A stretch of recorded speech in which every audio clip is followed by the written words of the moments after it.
Добър вечер. Казвам се Борислав Ненов. Предаването, което гледате на живо от студиото на телевизия Диана, се нарича На фокус. Тази вечер мой гост е Мартин Дурчев, една от звездите на баскетболния Ямбол.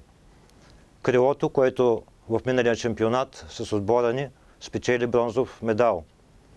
Мартин Дурчев е трикратен участник в мача на звездите, като това става в 3 поредни години. Той започна тази година своя 4-ти сезон с екипа на Ямбол, един от топ реализаторите не само на нашия отбор, а и в самия шампионат, като в сезон 2009-2010 година в тази класация завърши на второ място, позволявайки единствено на звездата на Левски Адан Харпър да го надмине. В досегашната класация за реализатори Мартин Дурчев отново е втори, само един кръг преди края на редовния сезон, и отново пред него е единствено Харпър от Левски. Добър вечер, Мартине. Добър вечер на зрителите на Диана Кава. Надявам се да се чувстваш уютно и комфортно. Да, отлично се чувствам. Много предполагам, по-добре се чувстваш на терена. Така е, да, там ми е по-комфортно. Там ти е истинското място. По-сигурен се чувствам там. Винаги започваме в предаването с един въпрос около семейството, около рода на нашия гост. Би ли ни казал с няколко думи нещо за твоето семейство, за майка ти, за баща ти? Ами, баща ми е спортна натура, винаги е бил в спорта, цял живот е в футбола по-конкретно. Бил е футболист като по-млад, но контузия го вади от професионалния спорт и се насочва към съдийството. В кой отбор е бил футболист? В Етър Велико Търново. В Етър? Да. И става една контузия, той става футболен съдия. Оттам в последните си години оглавява дори листата за най-добър страничен съдия в България. И сега е делегат и отново е в зоналния съвет в Велико Търново и е постоянно в футбола. Майка ми, странно или не, е била баскетболистка, но в ученически години. И двамата са високи. Предполагам, че оттам всичко е на генна основа. Генна основа. Да, и това е общо взето.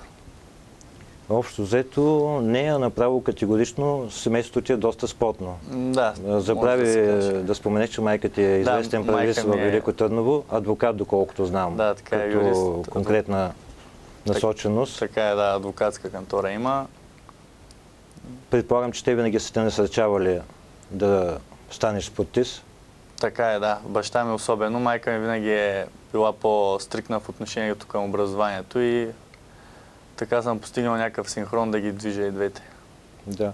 А как попадна в баскетболната зала? Кога стана това? На каква възраст? Мисля, че бях 4-ти клас в училище. Организираше се един стритбол турнир. И понеже аз играех от време на време с приятели от класа ми по игрищата и реших, че мога да се запиша.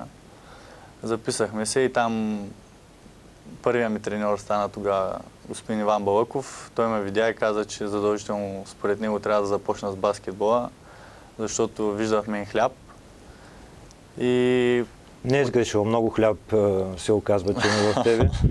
Това ви може да го кажете. Този човек Иван Балъков заслужава да му се свали шапка. А ти преди това си опитал, доколкото знам, други спортове преди баскетбола. Опитвах плуване, футбол за малко и карате. Карате. Да, и там вече с каратето загубих интерес към каратето заради баскетбола и оттам живота ми е баскетбол. А кога попадна при Вайло Стоименов, за който знаем, че има голям принос в твоето развитие? В кой клас стана това? Ами, слава Богу, че попаднах при него и под неговото ръководство. Това беше, мисля, че 8-ми клас, края на 8-ми клас. Тогава имах що годе някаква основа вече дадена и ако не беше той, аз нямаше изобщо да играя професионален баскетбол. И съм му много благодарен за това, защото той направи от мен това, което съм в момента. Всъщност тогава, в 8-9 клас, ти си даде сметка, че баскетбол ще бъде твоя съдба ли? Ами не, всъщност в началото нямах никаква представа, че от мен ще излезе изобщо баскетболист. И в 10-ти клас се явих на един камп в Правец, баскетболен камп, с участието на израелски треньори. И имаше и гръцки треньори също. И там един гръцки треньор ме извика в стаята си, директно заключи стаята. останахме двамата и взе телефонния номер, взе телефона и каза: в момента набирам президента на Ари Солун и аз ще му кажа, че тук има човек точно за него. И аз тогава не можех да повярвам какво се случва. То звучи като фантастика, да, беше като спортна фантастика обаче. Абсолютно, да. И оттам се прибрах и от този момент започнах да осъзнавам, че на къде се насочва живота ми. И че нещата могат да станат много сериозни и много хубави. Така е, да. Помниш ли в онези години, в 10 и 11 клас, от кои баскетболисти, български и чуждестранни, се възхищаваше? Ами, благодарение на влиянието на Ивайло Стоименов, аз имах наблюдения и отвъд океана в NBA. Гледах много стари мачове, както и естествено сега продължавам да гледам. Гледам и европейски и имам така повече любимци извън България, отколкото в България, но като малък първите ми спомени бяха за Георги Младенов в последните му години, първите години на Тодор Стойков. И тогава те може би малко ме запалиха, особено Георги Младенов с неговата стрелба. Може би ме запалиха по баскетбол. Още повече имаше турнир за Купата на България във Велико Търново. Си спомням, бях много малък. Да. И там наистина се запалих, но като цяло, както може би всеки, който практикува баскетбол, съм фен на Майкъл Джордан. Също съм фен най-великия все още. Така е, може би никога няма да има по-велик от него. В европейски мащаб, не знам, мисля, че в момента Шарунас Ясикевичус, Димитрис Диамантидис, преди Деян Бодирога. Много му се възхищавах и копирах неща от него. Много интересен баскетболист беше. Абсолютно, да. И много комплексен, много универсален. Да, универсален. Наистина и баскетболист постигнал всичко само с труд, с съвсем малко талант. И може би в него намерих и себе си. Да. И там той като каза Деян Бодирога, ме посещаш за нещо, което беше, вече не помня точно годината, може би преди 15 години в Ямбол имаше европейска квалификация за младежи. И освен Русия и Израел, участваше отборът на Югославия, тогава още беше Югославия. Да.